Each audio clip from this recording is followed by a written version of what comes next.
दोस्तों, Urdu prefix suffix का ये हमारा 11वां वीडियो है और हमेशा की तरह आज भी हम एक ख़ास सफिक्स पर बात करेंगे, उर्दू सफिक्स पर। और उसके साथ ही साथ हम आपको उस सफिक्स के जो भी पॉसिबल मतलब या मायने हैं हिंदी और इंग्लिश में, वो भी बताते चलेंगे। तो आज के लिए हमने जिस सफिक्स को चुना है वो बहुत ज़्यादा इस्तेमाल में होता है। हम बहुत ज़्यादा उसको बोलते, सुनते, पढ़ते, लिखते हैं कहीं ना कहीं, किसी न किसी शक्ल में, और वो है नवाज। नवाज या नवाजी, दोनों पर हम बात करेंगे। और ये याद रखिए कि जब भी हम किसी लफ्ज़ के आगे नवाज लगा रहे हैं तो वो लफ्ज़ चाहे जिस कैटेगरी का हो, चाहे वो नाउन मैस्कुलिन हो या नाउन फेमिनिन हो, वो एडजेक्टिव बन जाएगा। अगर हम किसी भी लफ्ज के आगे नवाजी जोड़ रहे हैं, नवाजी लगा रहे हैं, तो वो मैस्कुलिन हो या फेमिनिन हो, लेकिन वो फेमिनिन नाउन कंसिडर किया जाएगा। तो जब भी आप इस तरह के अल्फाज सुने, एक बार जरूर इस उसूल को याद कर लें ताकि आपको आसानी हो और तस्कीर व तानीस की गलतियां कम से कम हो। तो हम शुरुआत करते हैं कि सबसे पहले हम ये देखते हैं कि नवाज अगर हम लफ्ज इस्तेमाल करते हैं तो उसका अलग से क्या मतलब होगा। उसका मतलब होगा इनायत, मेहरबानी, सरपरस्ती या सरपरस्त, हिमायत या सहारा। तो मैं आपको पॉसिबल मतलब बता देती हूँ, जो भी उस कॉन्टेक्स्ट में फिट हो ये उसी का मतलब देगा।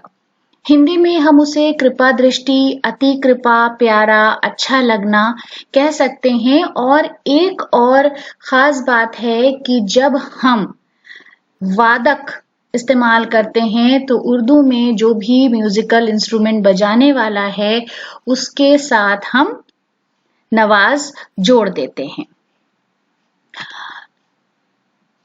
जैसे आपने बहुत बार सुना होगा तबला वादक, जिसे हम तबला नवाज भी कहते हैं, यानी तबला बजाने वाला, तबला नवाज, और तबला नवाजी तबला बजाने का जो हुनर है उसे कहेंगे।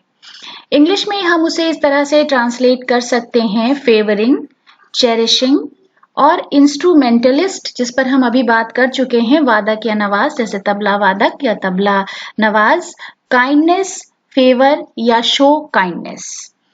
उसके बाद हम आते हैं अपने उन अल्फाज पर जो हमने इस वीडियो के लिए चुने हैं।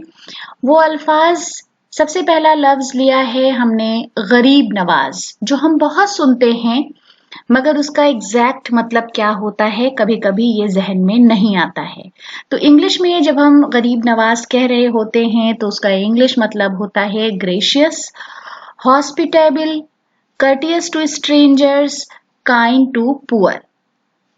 यानी वो इंसान जो बहुत कृपालु है, दयालु है, रहमदिल है, हमदर्द है, गरीबों के लिए हमदर्दी का जज्बा रखता है, अजनबियों के लिए बहुत अच्छी तरह अपना बर्ताव रखता है, उनसे अच्छे ताल्लुकात रखता है, वो है गरीब नवाज।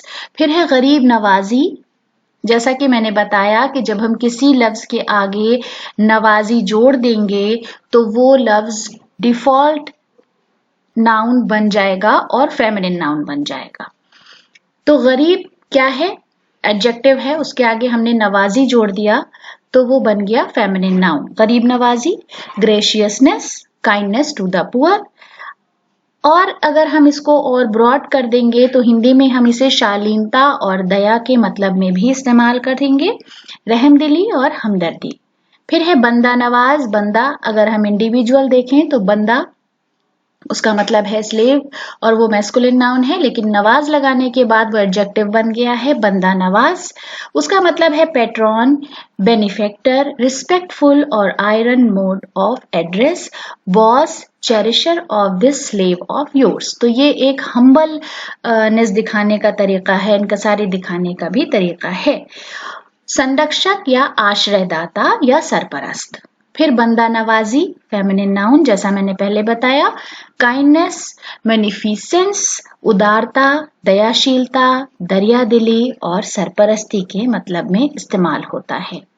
फिर है मेहमान नवाज, हॉस्पिटेबल, सत्कारशील यानी खातिरदारी करने वाला। अगर आपके घर में कोई मेहमान आया है तो आप अच्छी तरह से उसकी खातिर तवाज़ो करते हैं। फिर है मेहमान नवाजी, हॉस्पिटैलिटी, अतिथि सत्कार, खातिरदारी या मेहमानदारी। फिर है दिल नवाज। दिल नवाज का मतलब है रहमदिल, काइंड, नम्र, मेहरबान या मिलनसार। उसी का नाउन बनेगा दिल नवाजी, और दिल नवाजी का मतलब होगा काइंडनेस, नम्रता, मेहरबानी या मिलनसारी। फिर है जानवाज। जानवाज का मतलब है ग्रांटर, अनुदाता, अता करने वाला, दान देने वाला। जानवाजी, ग्रांट, अनुदान।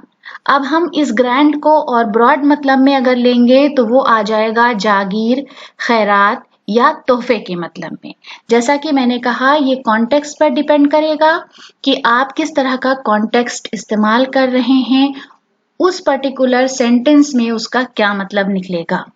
फिर है अदब नवाज। अदब नवाज का मतलब है लिटरेचर लवर, साहित्य प्रेमी, अदब से मोहब्बत करने वाला। उसी का नाउन बन जाएगा अदब नवाजी। लव फॉर लिटरेचर, साहित्य प्रेम, अदब से मोहब्बत, अदब से प्यार करना। बहुत इस्तेमाल में एक लफ्ज है जर्रा नवाज। अब जर्रा नवाज का मतलब क्या है कि जब हम किसी के लिए इंकसारी दिखा रहे होते हैं, आजिजी दिखा रहे होते हैं। शो काइंडनेस, बीइंग हम्बल यानी अभिमान रहित, और जिसे हम उर्दू में कहते हैं आजिजी। उसके बाद उसका नाउन बहुत इस्तेमाल में है, हम बार बार कहते हैं जर्रा नवाजी का शुक्रिया, आपकी जर्रा नवाजी है, वगैरह वगैरह जुमले हम बहुत इस्तेमाल करते हैं। तो जर्रा नवाजी का मतलब है हम्बलनेस, विनम्रता या इनकसारी। बहुत ज्यादा इस्तेमाल में है, हम सब जानते हैं। तो दोस्तों, आज के वीडियो के लिए हमारी इतनी पेशकश थी। वीडियो के बारे में अपनी राय हमें जरूर दें। वीडियो देखने के लिए बहुत बहुत शुक्रिया। अगर अभी तक आपने हमारे चैनल को सब्सक्राइब नहीं किया है तो हमारे चैनल को सब्सक्राइब करें। शुक्रिया।